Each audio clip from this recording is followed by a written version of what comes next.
Hello, my name is Steve Bowler, and in this video we're going to be taking a look at securing your VTY lines on your router using a standard access control list. So this is ACL Lab 2.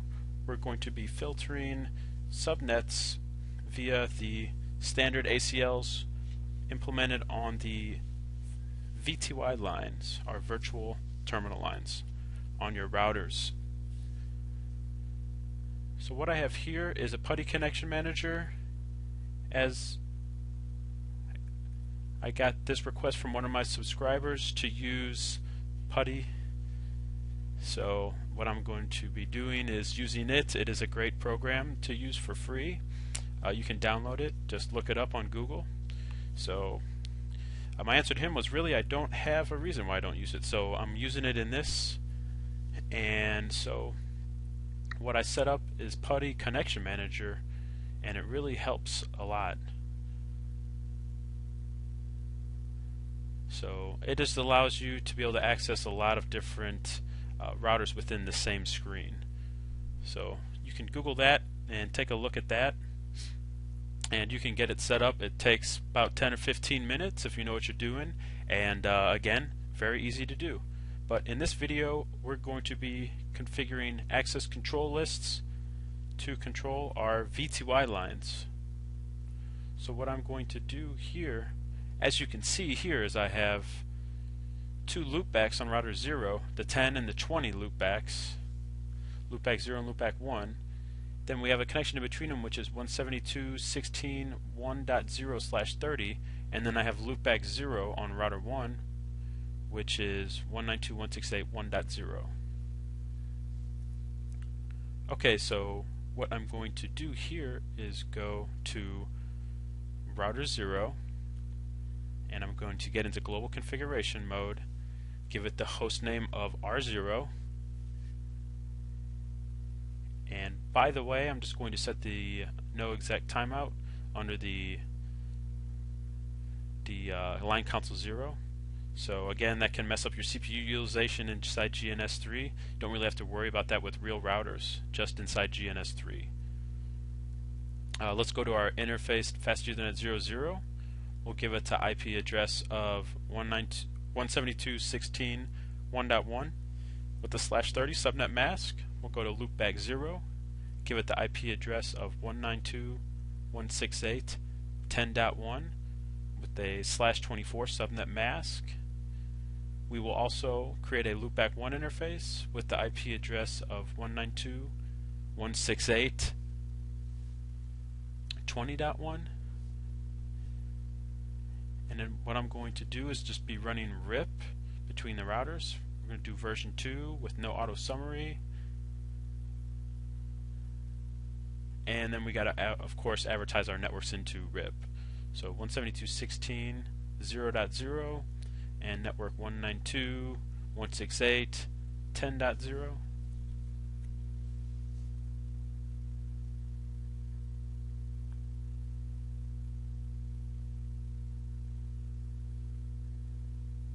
and 20.0. Okay, so let's do a show IP protocols. That shows us that we're running RIP here.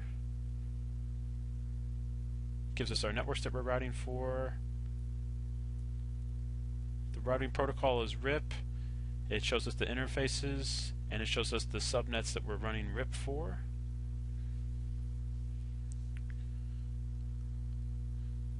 So the 172.16 and the 192.168.10 and 192.168.20 networks. Okay, so now what we need to do is go under, give me 1 second here. We'll go to router 1. We're not going to enter initial configuration mode, so we'll just put no there.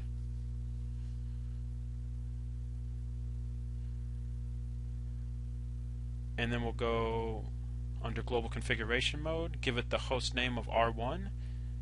We'll go under line console 0, do our no exec timeout command.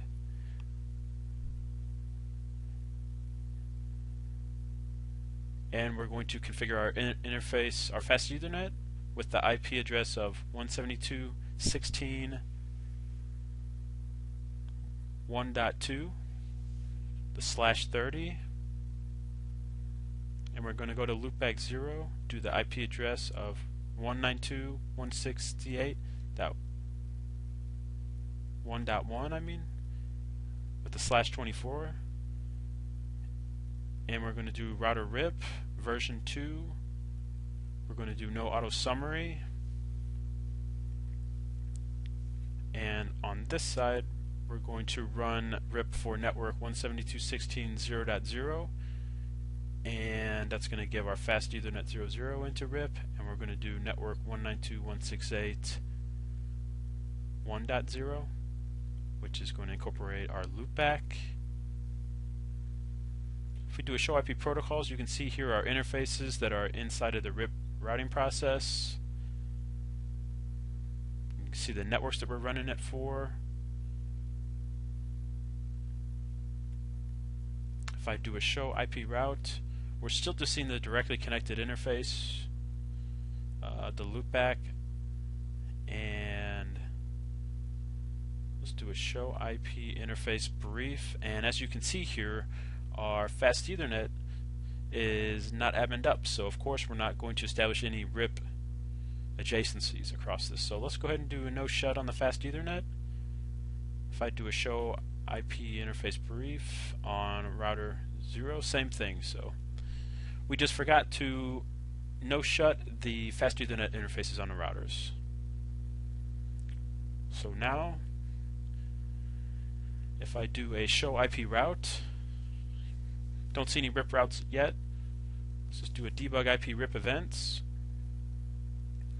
just to see if we can see any RIP processes, and there we go. So let's do an unall to take all debugging off. As you can see that we have some RIP events that happened here. We're sending updates out our fast Ethernet and our loopback interfaces here off of 224.0.0.9, which is multicast for RIP version 2. So let's go ahead and let's go ahead here. If we do a show IP route now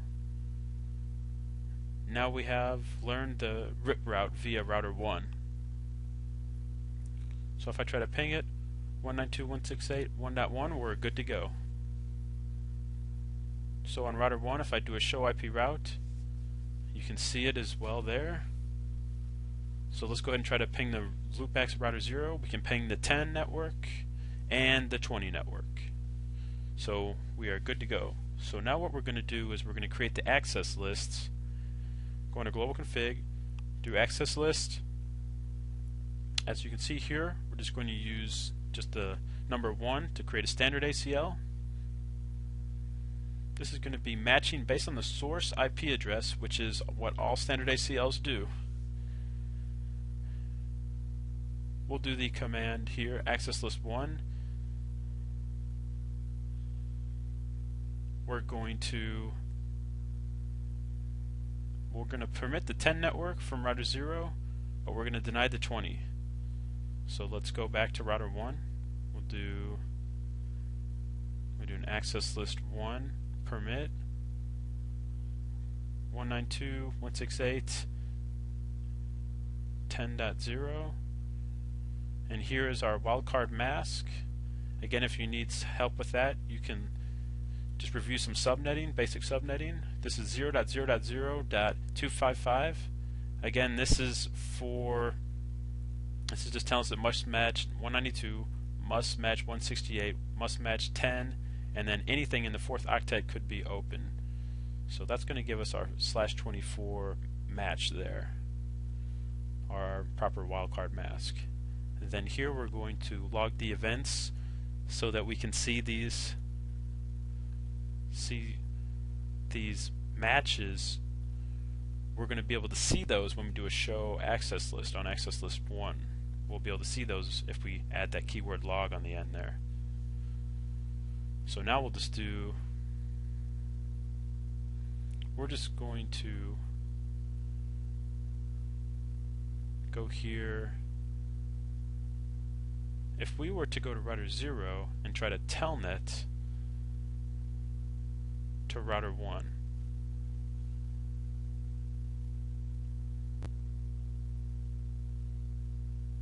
this should take us to router 1 if we telnet. As you can see here, we get the following message: open, password required but none set. So what we can do here is go to fix this is we go to router 1. We'll go into global config. We'll go under line VTY. You see here we have 1276 lines. We'll implement this for all of our lines. We'll just put the setting no password. And now if I try to telnet in from router 0 to router 1,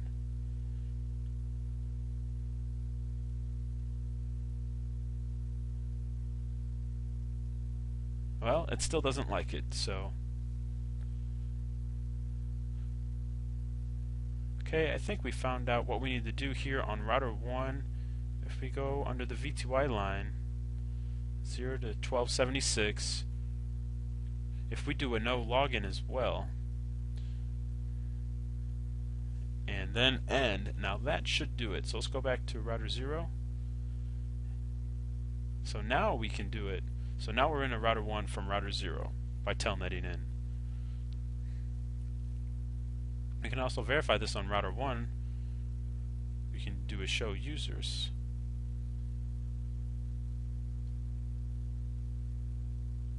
You can see here on VTY 0 that we're telnetted in.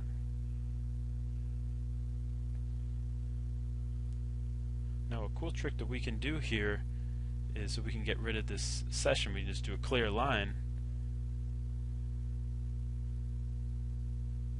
So we clear line. If we go to clear line VTY 0, now if we do a show users, now it's not there anymore. So if we go back to router 0, you can see that the connection was closed. So this is a way that you can get rid of people that are in your router that you don't want. Just clear them out by doing the clear line command. So on router 1, if we do a show access list, we see we have our standard ACL 1. If we do access list 1, if we deny 192.168, we're going to deny our loopback 1 interface, which is the 20 network on router 0 with the wildcard 0.0.0.255 and then log.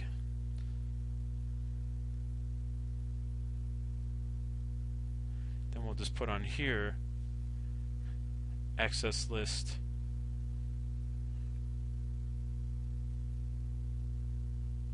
let's just do this. Let's just do access list 1 deny. We'll just do an implicit deny any here. So we'll do access list 1 deny any, and we're going to log that. So we'll be able to see any matches from any other matches here that don't meet this criteria from above, the sequences above it. Okay, so now if I do a show access list 1, we have the 3 statements, the 3 sequences, 10, 20, 30. Sorry about that. Still trying to get used to the putty here. The putty copy feature.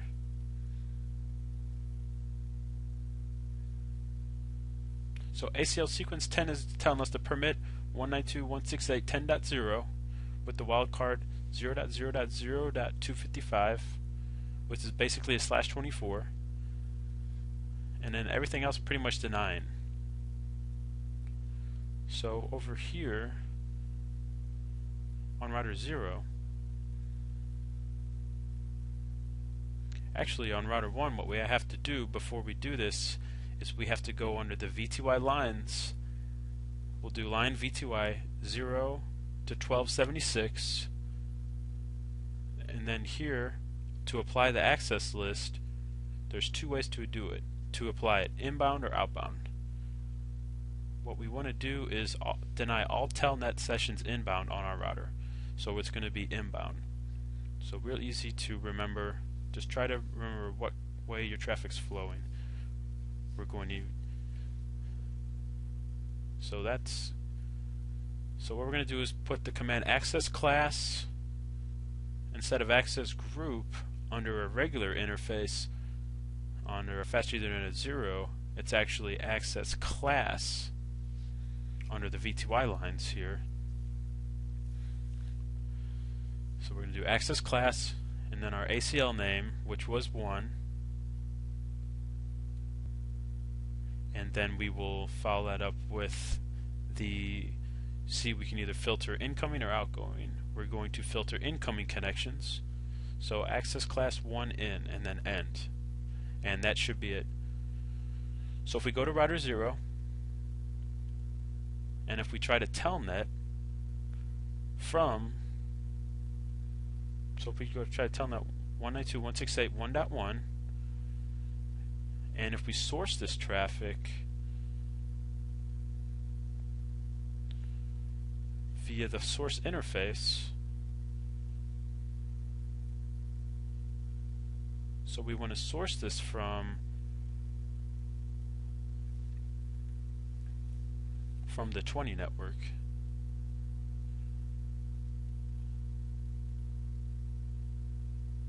Which on router 0 here is loopback 1.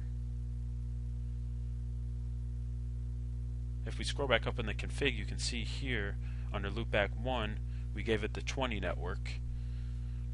So what we're going to do is we're going to telnet to router 1 via the source interface of loopback 1, which is specifying the 20 network. So as you can see here is that we got the thing says connection refused by remote host. If we go to router 1, you can also see here that we're getting a log message that's saying denied, and it looks like we denied a host on the 20 network. Again, this is from the source network. Again, remember, standard ACL, denying based on source.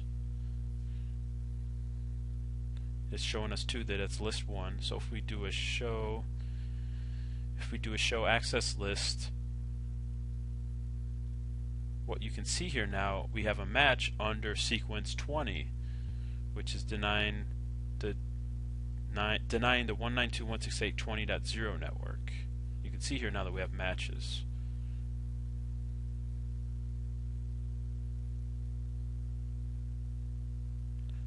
So let's go over here and do that again. We'll just try to telnet a couple times here to generate some traffic. Now if we go back to router 1, show access list, now you can see here that we have been denied 6 times by sequence 20 on ACL 1. So we have 6 matches on that. So it looks like right now it's working properly. We're denying the 20 network. So now let's change the interface in which we telnet from. So this time we're going to source it from loopback 0, which if we scroll up here, which is our 10 network on router 0. Based on the ACL on router 1, we are permitting the 10 network from telnetting into our router via the VTY lines. So we should see a match come up here when we try to telnet from router 0.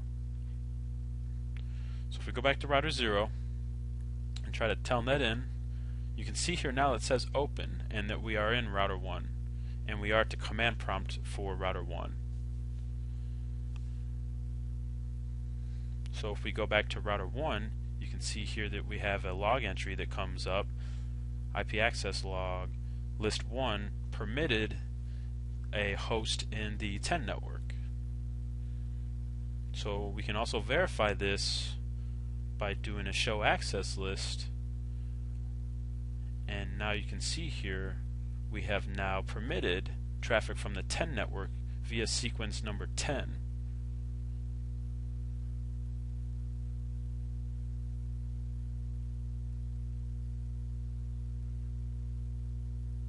So if we go ahead and get out of router 1, again, let's go ahead and telnet again over to router 1. You can see now that we're on router 1 from router 0. Let's go ahead and exit out.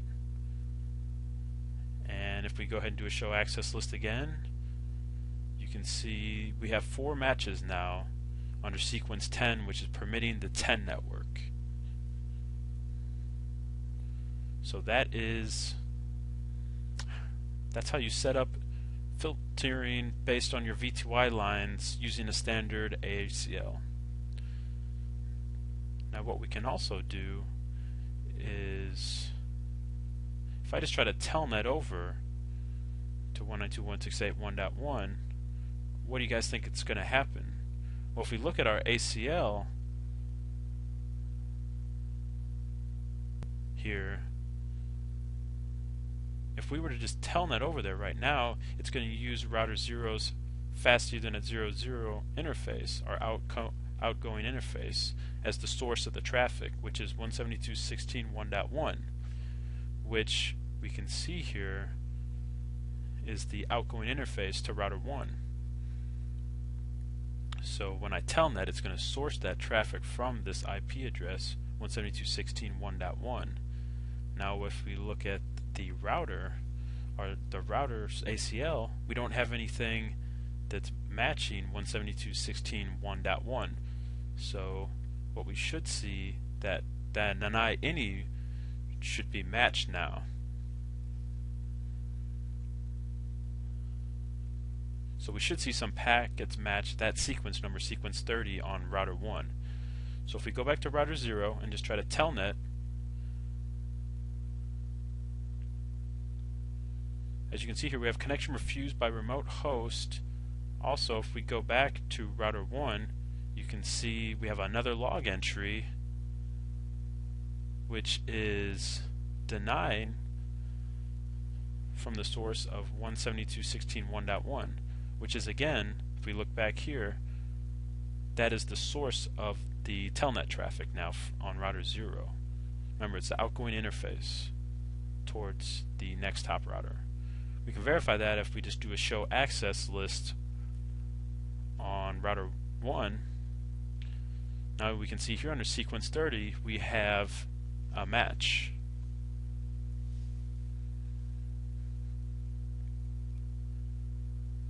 Again, if I try it again, let's just keep trying it a couple times here just to generate some traffic. Now if we go back to router 1, you can see here now that we have incrementing matches under sequence number 30, which is deny any under ACL number 1. So again, this is how you would filter your VTY lines or implement security under your VTY lines using a standard ACL by permitting or denying ACL, by permitting or denying IPs based on your source IP addresses here. So thanks for watching the video, and I'll see you next time.